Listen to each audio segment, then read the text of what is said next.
नमस्कार, आप देख रहे हैं मातृभूमि। मैं आपके साथ शोभना यादव। पाकिस्तान का मोहरा मेहरान मारा गया। मातृभूमि में उसकी बात करेंगे। उससे पहले आपको मध्य प्रदेश लिए चलते हैं। मध्य प्रदेश में बढ़ती बेरोजगारी और नई शिक्षा नीति एक बड़ा राजनीतिक मुद्दा बनती जा रही है। भोपाल में कांग्रेस के कार्यकर्ताओं ने सड़कों पर उतरकर प्रदर्शन किया। कांग्रेस और एनएसयूआई कार्यकर्ता नई शिक्षा नीति और महंगी होती शिक्षा के खिलाफ मुख्यमंत्री निवास का घेराव करने जा रहे थे, लेकिन रास्ते में पुलिस की भारी पहरेदारी थी। बैरिकेडिंग लगाकर पूरी सड़क को जाम कर दिया गया और इसके बाद शुरू हुआ पुलिस और कांग्रेसी कार्यकर्ताओं के बीच घमासान। जब पुलिस की बैरिकेडिंग तोड़ने की कोशिश हुई तो कांग्रेसी कार्यकर्ताओं पर पुलिस को लाठीचार्ज करना पड़ा। तो ये दो तस्वीरें आपके सामने। नई शिक्षा नीति का विरोध, बढ़ती महंगाई के खिलाफ प्रदर्शन, बढ़ते बेरोजगारी के खिलाफ प्रदर्शन। कांग्रेस सड़कों पर उतरी है। कल भी बीजेपी के कार्यकर्ता और कांग्रेस के कार्यकर्ताओं के बीच में झड़प हुई थी और आज जब एनएसयूआई के कार्यकर्ता ये प्रदर्शन कर रहे थे उस समय पुलिस को लाठीचार्ज करना पड़ा, क्योंकि इनकी जिद थी, ये मुख्यमंत्री निवास का घेराव करना चाहते थे। मातृभूमि में अब बात देश के उन रखवालों के पराक्रम की जिनकी सरहद पर तैनाती से देश महफूज महसूस करता है। उन्हीं जवानों ने कल देश को दहलाने की साजिश रचने वाले 3 आतंकवादियों को नेस्तनाबूद कर दिया। मारा गया आतंकी जो था वो टीआरएफ का था। श्रीनगर के रामबाग में जम्मू कश्मीर पुलिस और सीआरपीएफ के जवानों ने मिलकर एक बड़े ऑपरेशन को अंजाम दिया और इस ऑपरेशन में बड़े आतंकी को भी ठिकाने लगा दिया गया। देखिए जवानों के शौर्य की ये पूरी कहानी। देश की रक्षा में मुस्तैद हैं जवान। दुश्मनों की चाल को नाकाम करने के लिए सर्च ऑपरेशन में जुटे हैं जवान। मातृभूमि की रखवाली में जुटे इन जवानों की तैयारी बड़ी कामयाबी लेकर आई। तस्वीरें श्रीनगर के रामबाग इलाके की हैं और ये रामबाग इलाके के फ्लाईओवर के नीचे की वही सड़क है जहां देश के वीर जवानों ने 3 आतंकियों को ढेर कर दिया। जम्मू कश्मीर पुलिस की एसओजी और सीआरपीएफ की कमांडो टीम ने ज्वाइंट ऑपरेशन में ये कामयाबी हासिल की। कामयाबी इसलिए भी बड़ी है क्योंकि मारे गए आतंकियों में मोस्ट वांटेड टीआरएफ का कमांडर मेहरान यासीन साला भी है।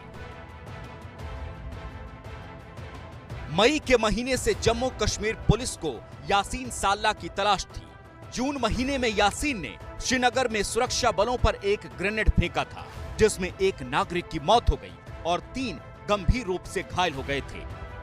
हाल ही में अक्टूबर के महीने में यासीन साला ने श्रीनगर के स्कूल की प्रिंसिपल सुपिंदर कौर और शिक्षक दीपक चंद की हत्या कर दी थी।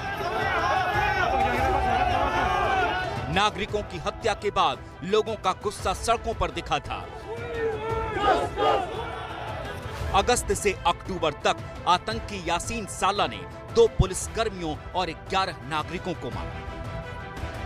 यासीन के 2 साथी आतंकियों की पहचान मंजूर अहमद मीर और अराफात अहमद शेख के रूप में हुई है। इस साल भारतीय जवानों ने जम्मू कश्मीर में 164 आतंकियों को ढेर कर दिया है। सुरक्षा बलों ने इनको तीनों को मार गिराया है। अपने आप में बहुत बड़ी उपलब्धि है कि मरने से नेचुरली हमारे सुरक्षा बलों का हौसला तो बढ़ता ही है, लेकिन जिस प्रकार से जगह जगह पर अटैक किए जाते हैं उसमें भी कमी आती है। जो कुछ ओवरग्राउंड वर्कर्स या अंडरग्राउंड वर्कर्स इस प्रकार के जो इन्फॉर्म उनको करते थे उस पर भी लगाम लगेगी और जल्द ही कश्मीर में फिर से अमन और चैन लौटेगा। पिछले हफ्ते ही जम्मू कश्मीर के उपराज्यपाल मनोज सिन्हा ने दावा किया था कि 2 साल में कश्मीर में आतंक कहीं देखने को नहीं मिलेगा। आपको ये बता दें कि अनुच्छेद 370 हटने के बाद घाटी में आतंकवाद की घटनाओं में कमी आई है। अनुच्छेद 370 5 अगस्त 2019 को हटा था। उससे 2.5 साल पहले और 2.5 साल बाद के ये आंकड़े देखिए। अनुच्छेद 370 हटने के 2.5 साल पहले तक 628 आतंकी घटना हुई, जबकि उसके 2.5 साल बाद 313। अनुच्छेद 370 हटने के पहले नागरिकों की मौत 145, जबकि 370 हटने के बाद 2.5 साल में 109 नागरिकों की मौत हुई। पहले के 2.5 साल में 231 जवानों की शहादत हुई, जबकि अनुच्छेद 370 हटने के बाद 113 जवान शहीद हुए। 370 हटने के पहले 570 आतंकी ढेर हुए, जबकि उसके बाद 2.5 सालों में 460 आतंकी ढेर हुए। खुफिया एजेंसियों के अधिकारियों की माने तो घाटी में अभी मिलिटेंसी की घटनाओं का अंत नहीं हुआ है। अकेले श्रीनगर के विभिन्न इलाकों से 17 से 25 साल के 10 से 12 युवक लापता है और संभावित टीआरएफ और अन्य मिलिटेंट समूह में शामिल हो गए। डींगे तो बड़ी बड़ी हाँकता है, लेकिन हकीकत में एक शेर पालने में भी नाकाम हो रहा है। सोशल मीडिया पर वायरल हो रही इन तस्वीरों ने दुनिया के सामने इमरान खान सरकार की पोल खोलकर रख दी है। क्या है ये पूरा मामला, हमारी ये रिपोर्ट देखिए।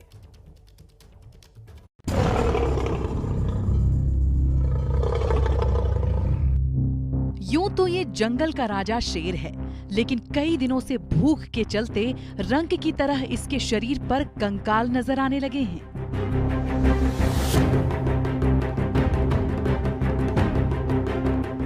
जंगल के इस राजा का गुनाह इतना ही है कि इसका घर पाकिस्तान में है। कराची शहर के चिड़ियाघर में ये शेर बंद है, लेकिन कई दिनों से इसे खाना तक नहीं मिल पा रहा। इस शेर की इस हालत के लिए पाकिस्तान की सरकार जिम्मेदार है, क्योंकि कराची में पिंजरे में बंद जानवरों का खाना बंद कर दिया गया है। इमरान सरकार जानवरों के खाने के पैसे चुकाने में नाकाम हो रही है और इमरान की नाकामी की कीमत अब बेजुबान जानवरों को चुकानी पड़ रही है। पाकिस्तानी मीडिया के मुताबिक पिछले 11 महीने से प्रशासन ने ठेकेदार को चिड़ियाघर के खाने का भुगतान नहीं किया है। चिड़ियाघर में शेर समेत कई जानवर खाने की कमी से दुबले हो गए हैं। भोजन और इलाज के अभाव में कई जानवरों की मौत तक हो चुकी है। ये सब हो रहा है पाकिस्तान की बदहाल होती अर्थव्यवस्था के चलते, जिसका पूरा ठीकरा फिलहाल इमरान सरकार पर ही फोड़ा जाएगा। सोशल मीडिया पर भी लोग इमरान सरकार की जमकर आलोचना कर रहे हैं। एनीला नाम की एक यूजर ने ट्विटर पर लिखा, हमें चिड़ियाघर चलाने का कोई अधिकार नहीं है। अगर हम जानवरों के साथ ऐसा व्यवहार करते हैं तो सभी चिड़ियाघरों को बंद कर दिया जाए। एजाज अली नाम के एक यूजर ने लिखा, पाकिस्तान शेरों के रहने की जगह नहीं है। ये एक जोक है जब आप कहते हैं कि पाकिस्तान मदीना की रियासत है। ये चिड़ियाघर पाकिस्तान की आर्थिक राजधानी कराची में है, जहां जानवरों के ये हालात पाकिस्तान की कंगाली की कहानी दुनिया को चीख चीख कर बता रही है। किसान आंदोलन जब शुरू हुआ तो एक बात जोर शोर से कही जा रही थी, और वो ये कि ये आंदोलन गैर राजनीतिक है। लेकिन आज हालात बदले हुए हैं। बड़ी खबर इस समय की आपको बता दें, किसान नेता गुरनाम सिंह चढ़ूनी ने अपनी पार्टी बनाने का ऐलान किया है। बड़े किसान नेता हैं गुरनाम सिंह चढ़ूनी, अंबाला में अपनी पार्टी बनाने का ऐलान कर दिया है। साथ ही चढ़ूनी ने पंजाब में चुनाव लड़ने का भी ऐलान किया। गुरनाम सिंह का कहना है कि पंजाब में वो खुद चुनाव नहीं लड़ेंगे, बल्कि उम्मीदवार उतारेंगे। पंजाब के बाद चढ़ूनी की नजर उनके गृह राज्य हरियाणा पर भी है।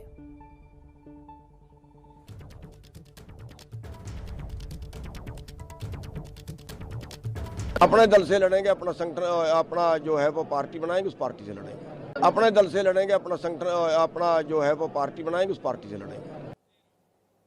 तो हमारे साथ हमारे सहयोगी जगविंदर पटियाल ज्यादा जानकारी लिए हुए इसी खबर पर जुड़ रहे हैं। जगविंदर, जैसा कि मैंने अभी जिक्र भी किया कि कहा यह गया था कि किसान आंदोलन पूरी तरीके से गैर राजनीतिक होगा, लेकिन अब इस किसान आंदोलन में ख्याति यानी प्रसिद्धि पाई गई और अपनी पार्टी बनाने का ऐलान गुरनाम सिंह चढ़ूनी ने कर दिया। मेरा सवाल आपसे यह है कि पंजाब की सियासत में इस नई पार्टी से क्या उथल पुथल मच सकती है?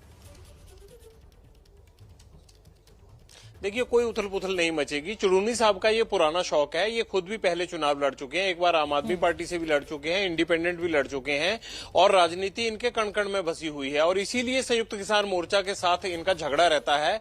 इनको लगता है चढ़ूनी साहब को कि बदलाव लाना है तो राजनीति में आए। ये तो पिछले 4 महीनों से पंजाब में सभाएं करते घूम रहे हैं। आज तो केवल इन्होंने ऐलान किया है कि इनकी अपनी पार्टी आएगी। ये तो जेब टिकट जो है वो जेब में डाल के घूमते हैं कि जब मर्जी आइए, मेरी पार्टी से चुनाव लड़िए आप।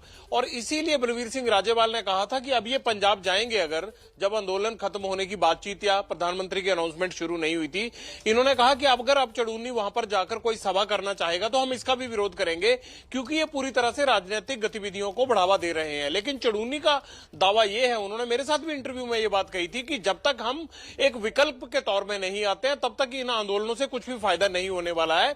तो ये चढ़ूनी साहब का पुराना प्रेम है, राजनीति में ये किसी भी तरह से एक चुनाव जीतना चाहते हैं, आज तक ये ऐसा कर नहीं पाए हैं, इसीलिए इनकी ये कोशिश है। हाँ, इनको लगता है कि शायद इनकी पॉपुलैरिटी किसान आंदोलन के कारण बढ़ी है तो कोई कामयाबी मिल जाएगी, लेकिन दिल्ली अभी दूर है इनके लिए। मैं आपसे समझना चाहूंगी जगविंदर कि अब एक नई पार्टी बनाने का ऐलान कर दिया गया है, अगर कहिए मान भी लेते हैं, इनकी किस्मत साथ दे जाती है और 4 से 5 सीटें ये इनकी पार्टी निकाल भी लेती है किसानों के नाम पर, किसानों के आंदोलन के नाम पर, तो क्या अगर कोई पार्टी, आम आदमी पार्टी के चांसेस बने हुए हैं, हमारा सर्वे ये कह रहा है, तो क्या ये किंग मेकर की भूमिका में हो सकता है? क्योंकि अगर कोई भी पार्टी के पास बहुमत नहीं है तो ये उसका साथ दे दे, क्या इस नजरिए से इसको देखना चाहिए या आप इसे सिरे से खारिज करते हैं? नहीं, बिल्कुल सिरे से खारिज कीजिए, इनको 4-5 सीटें आ ही नहीं सकती पंजाब में, मैं सीधा सीधा ये कह रहा हूं, अगर चढ़ूनी साहब भी सुन रहे हो।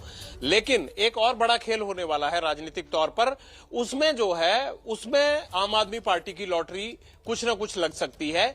अभी आप आंदोलन खत्म होने दीजिए, उसके बाद जो पंजाब के संगठन हैं उनमें से कुछ बड़े नेता या तो अपनी पार्टी बनाकर आम आदमी पार्टी को सहयोग दे सकते हैं राजनीतिक तौर पर, या फिर वो आम आदमी पार्टी में भी शामिल हो सकते हैं। बड़ी खबर आ रही है, मैं आपको रोक रही हूं, इस समय बड़ी खबर आ रही है, अपने दर्शकों को बता दें, पंजाब के मुख्यमंत्री चरणजीत सिंह चन्नी को अब विरोध प्रदर्शन का सामना करना पड़ रहा है। पंजाब के फिरोजपुर में कई परियोजना का उद्घाटन करने पहुंचे चन्नी का जबरदस्त विरोध हुआ है, अलग अलग जत्थेबंदियों ने विरोध किया तो चन्नी बिना उद्घाटन किए ही वापस चले गए। चन्नी के काफिले पर पत्थर भी फेंके गए, जिनमें चन्नी की गाड़ी बाल बाल बची। मोगा में भी चन्नी का विरोध हुआ। जगविंदर, अब मैं इस खबर के भी मायने समझना चाहूंगी, मुख्यमंत्री परियोजना का उद्घाटन करने जाते हैं, उनका विरोध होता है, जबकि ये कहा जा रहा था कि चन्नी की लोकप्रियता बढ़ रही है पंजाब में। देखिए, तीन दिन हो गए, पटियाला हो, फिरोजपुर हो, मोगा हो या फिर चंडीगढ़ का घर हो या रोपड़ का हो, चरणजीत सिंह चन्नी जहां भी जा रहे हैं उनका खासकर जो शिक्षक, चाहे वो ठेके पर रखे हुए हैं, चाहे वो नौकरी को लेकर, अपनी मांगों को लेकर लंबे समय से पटियाला में और अलग अलग जगहों पर आंदोलन चलाए हुए हैं, वो इनका जबरदस्त विरोध कर रहे हैं। और चन्नी ने एक आम आदमी का मुख्यमंत्री बनने के लिए जो ये कहा था कि मैं सब मसले सुलझा दूंगा, जैसे जैसे चुनाव नजदीक आ रहा है अब उन लोगों का गुस्सा इस बात को लेकर निकल रहा है कि क्या चरणजीत सिंह चन्नी सिर्फ घोषणा मुख्यमंत्री हो गए हैं, वो घोषणाएं करे जा रहे हैं, रोज घोषणाएं करते हैं, लेकिन हो तो कुछ भी नहीं रहा है। तो इस बात को लेकर उनका विरोध तेज हो गया है। कल रात तो उनके घर पर जो सरकारी आवास है वहां पर टीचर पहुंच गए थे और उन्होंने वहां पर जाकर धरना प्रदर्शन किया, तो रात 12 बजे उनको रोपड़ में जहां चन्नी थे वहां बातचीत के लिए बुलाया गया। मसला बिगड़ रहा है, विरोध के सुर ज्यादा हो रहे हैं। जहां भी चन्नी सार्वजनिक कार्यक्रमों में जा रहे हैं वहीं ये टीचर जो लंबे समय से आंदोलन चलाए हुए हैं अलग अलग जगहों पर, वो इस बात का विरोध कर रहे हैं और इन टीचर्स ने काफी सारी लाठियां भी खाई हैं। जब कैप्टन राज था तो विरोध करने के लिए इनको काफी बार पटियाला में लाठियां भी खानी पड़ी। ये वही टीचर हैं जो अब चन्नी के लिए जो है वो एक तरह से नई मुसीबत बनकर उभर रहे हैं। और एक तरफ जगविंदर, आम आदमी पार्टी के अरविंद केजरीवाल घोषणा पे घोषणा किए जा रहे हैं, सरकारी स्कूलों का जिक्र कर रहे हैं, दिल्ली से शिक्षा व्यवस्था की हमेशा तुलना कर रहे हैं। ऐसे में क्या लग रहा है कि जो गेन है, जो फायदा है, वो इस पूरे विरोध का आम आदमी पार्टी को मिल सकता है आने वाले चुनाव में? देखिए, ये अभी दूर की कौड़ी है कि फायदा किसको मिलेगा या नुकसान किसको होगा, लेकिन इसमें कोई दो राय नहीं है। जब मुख्यमंत्री इनकी समस्याओं का हल नहीं कर पा रहे हैं तो जो विरोधी या विपक्षी दल हैं वो उस चीज को भुनाएंगे ना। अरविंद केजरीवाल भी वही कर रहे हैं कि अगर इतने ज्यादा टीचर दुखी हैं पंजाब में, उनको सैलरीज का इशू है, उनकी नौकरी का इशू है, उनके कॉन्ट्रैक्ट का इशू है, उनकी भर्तियों का इशू है, तो उन सब चीजों को विरोधी पक्ष जो है वो कैश करने की कोशिश करते हैं। लेकिन टीचरों के मसले कानूनी तौर पर और आपस में एक दूसरे से इतने उलझे हुए हैं कि चन्नी सरकार को भी ये लग रहा है कि 1 महीने में तो अनाउंसमेंट हो ही जानी है, तो तब तक जो है वो ये सारे मसले हल नहीं होंगे। इसी बात का फायदा उठा रहे हैं अरविंद केजरीवाल, और जो भी दुखी वर्ग है, जो भी एजिटेशन कर रहा है, उन तमाम लोगों के पक्ष में जो है वो घोषणाएं कर रहे हैं, गारंटियां दे रहे हैं। बहुत बहुत धन्यवाद जगविंदर इस पूरी जानकारी के लिए। तो तस्वीरें पंजाब के फिरोजपुर से हम आपको दिखा रहे थे। आप देख सकते हैं कि किस तरीके से मुख्यमंत्री चरणजीत सिंह चन्नी का विरोध किया जा रहा है शिक्षकों के द्वारा। 1 साल पूरा होने और कृषि कानूनों की वापसी का ये जश्न होगा। हालांकि ये भी किसान संगठनों के द्वारा कहा जा रहा है कि शीतकालीन सत्र जब संसद का शुरू होगा तब संसद का घेराव किया जाएगा, ट्रैक्टर रैली निकाली जाएगी। हालांकि उसकी अभी दिल्ली प्रशासन ने इजाजत नहीं दी है। लेकिन बड़ी खबर यह है कि कल किसान आंदोलन का 1 साल पूरा होने पर किसान संगठनों के द्वारा दिल्ली के सभी बॉर्डर्स पर जश्न मनाया जाएगा।